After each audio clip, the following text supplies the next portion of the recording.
warahmatullahi wabarakatuh. Para mahasiswa yang literat, kali ini akan menyampaikan mengenai kesusastraan Melayu klasik. Nah, seperti yang Anda ketahui, nama Melayu pertama kali dipakai sebagai nama kerajaan tua di daerah Jambi di tepi Sungai Batanghari. Anda juga mengetahui bahwa dari daerah Batanghari, bahasa Melayu tersebar ke seluruh negara jajahan Sriwijaya. Kemudian dipergunakan di seluruh semenanjung Malaka, pantai timur Sumatera, serta daerah pesisir Kepulauan Nusantara lainnya. Nah, bagaimana kesusastraan Melayu setelah masuk Hindu? Anda tahu pada saat itu berkembang Pancatatra, 5 buah cerita berupa hikayat berbingkai atau hikayat bersusun khas cerita India. Nah, ini sebagai dasar didaktik. Mula-mula berwujud buku untuk anak raja dalam bentuk fabel mengenai pelajaran hidup, politik, dan lain-lain. Kemudian berlaku umum yang tetap mempertahankan segi didaktisnya. Nah, untuk naskah kesusastraan Melayu paling tua ditemukan hikayat Sri Rama. Berpuluh-puluh jumlahnya dari tahun 1632 sudah diserahkan kepada Universitas Oxford, Inggris. Naskah-naskah penting dikumpulkan dalam sebuah karangan oleh Van Ronkel dalam BKI Jilid 2 tahun 1896. Ini ada di perpustakaan Cambridge ya. Naskah-naskah tersebut diperoleh dari seorang pedagang bernama Elby. Ia membeli naskah dari seorang Arab dan naskah tersebut disalin.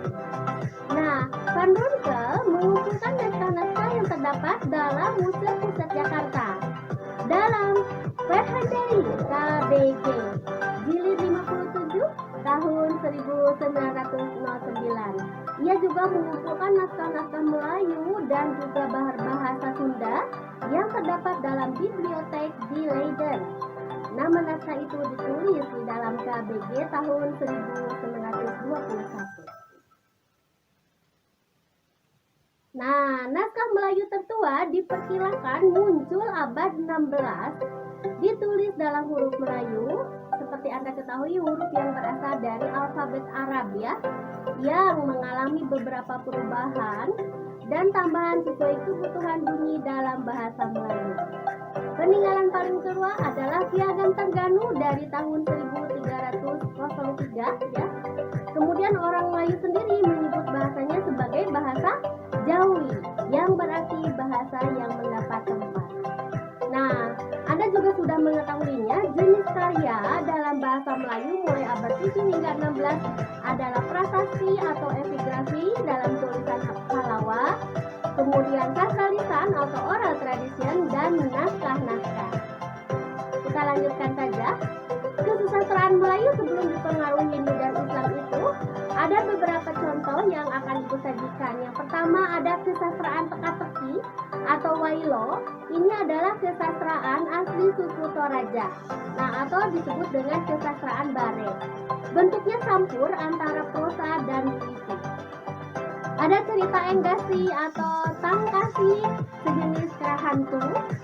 Ada juga cerita Kijang dan Sifu, cerita binatang yang melahirkan manusia, cerita perjalanan kekayangan, cerita pemenggalan kepala, cerita lucu semacam cerita Abu Nawas. Nah, kemudian ada yang disebut dengan istilah Bolingoni. Ini adalah sajak 4 baris terdiri atas 2 bagian yang menyatakan keadaan dan balasan. Kadang isinya mantra. Sering dipakai saat panen untuk menolak hujan. Ada lagi istilah lain yang disebut Ohayo. Nah, ini bukan istilah bahasa Jepang ya, Ohayo ini. Nah, tetapi di sini adalah dari Toraja berupa sajak 4 baris dengan ritme yang sama digunakan orang saat melakukan pekerjaan berat, umpamanya menarik perahu. Terkadang isinya juga doa agar selamat. Nah, tenke. Tenke ini adalah nyanyian rahasia milik pendeta atau pawang, dilakukan jika orang mati dan sebagainya. Kalau saat ini mungkin ruqyah ya, tapi dengan sastra lisan itu namanya tenke. Ada lagi wurake. Wurake ini nyanyian milik pendeta juga untuk menyembuhkan orang sakit jiwa dengan perantaraan makhluk halus. Nah, ini sama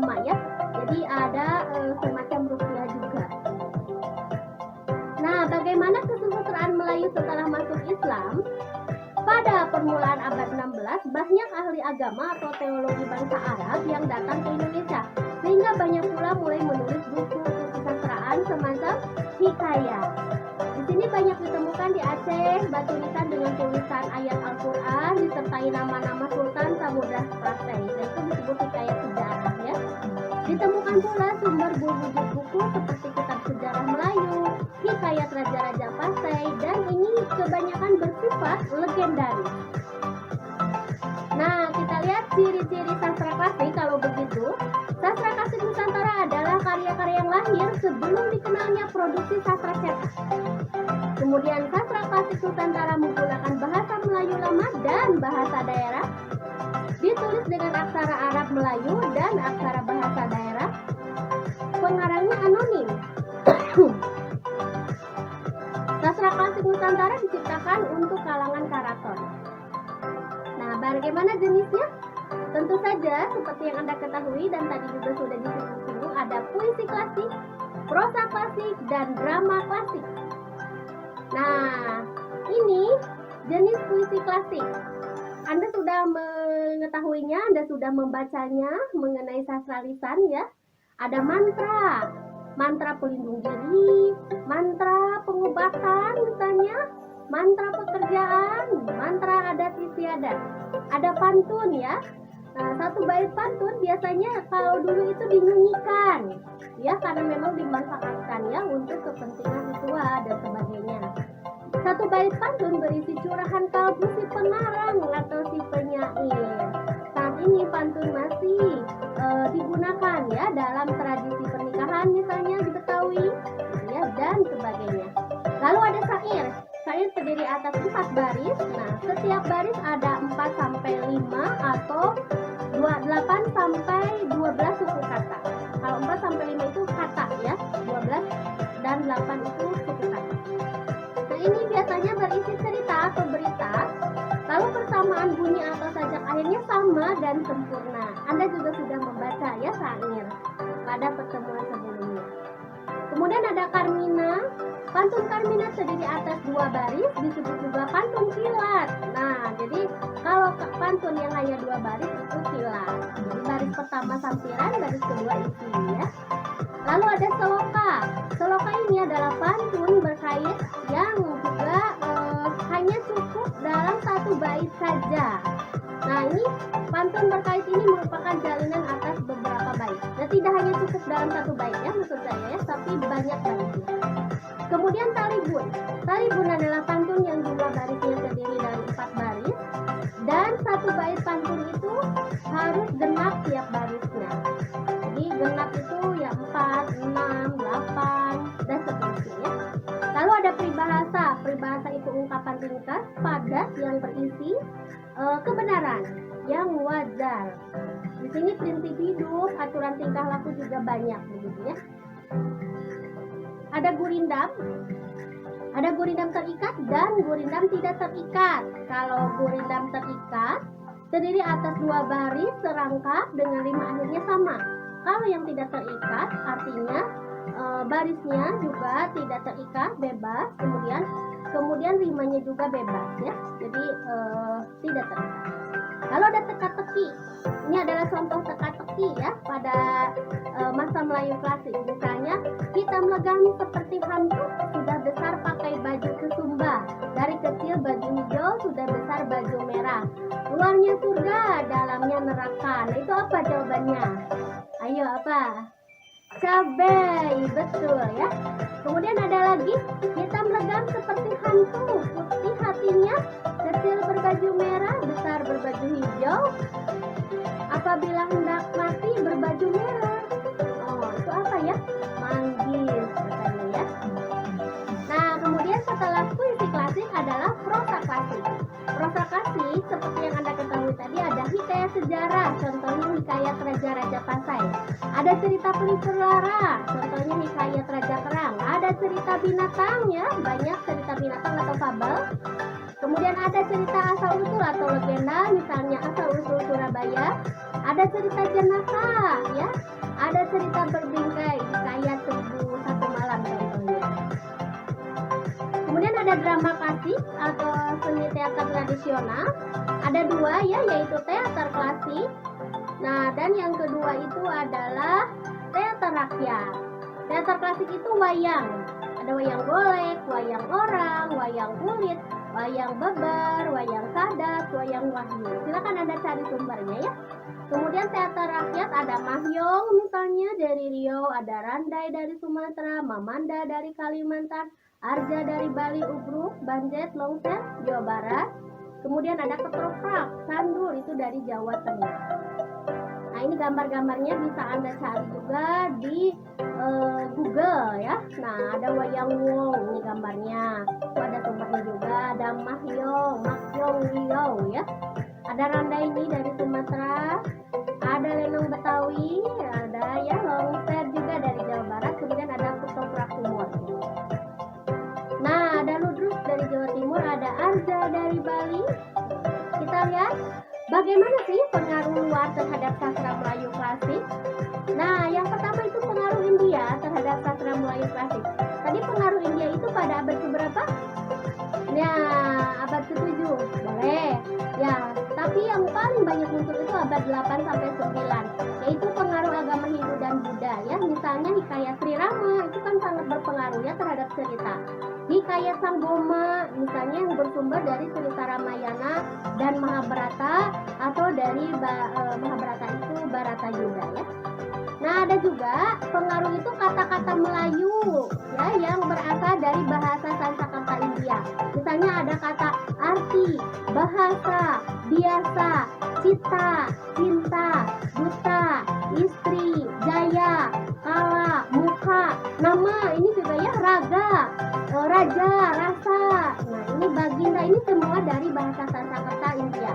Boleh Anda cari lagi sumbernya ya. Lalu ada kata-kata seperti bagai, cemeti, cuka, gandum, kafal, gitu ya, keledai, olam, logam, mempelai. Nah, ini berasal dari kata Tamil ya, yang terpadu dalam tubuh bahasa Melayu. Kata-kata Tamil ini dibawa oleh pedagang Islam kaum Dravida India. Ada kata-kata seperti kapas, goni, duli, patri, basi, ganja, obis. Ini merupakan kata-kata Hindi yang terpadu dalam bahasa Melayu. Nah, kemudian setelah pengaruh India adalah pengaruh sastra Arab terhadap sastra Melayu. Ini yang menjadi pengaruh terutama penerjemahan atau parafrase atau saduran bebas, karya keagamaan atau buku-buku berbahasa Arab ke dalam bahasa Melayu. Misalnya dalam sebuah hikayat dikenal HRP halaman 66 misalnya. Adapun peninggalku ini baik-baik kamu, kedua memelihara pekerjaan. Misalnya ada istilah Arabnya al-amru bil nahyu anil munkar. Nah, ini dibawa-bawa begitu ya dalam hikayat doa.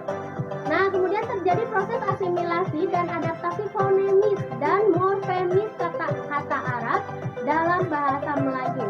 Yaitu perubahannya itu adalah abad misalnya, adat, ahli misalnya dari kata ahlun, amal, asli, awal, badan, daerah, dalil, derajat.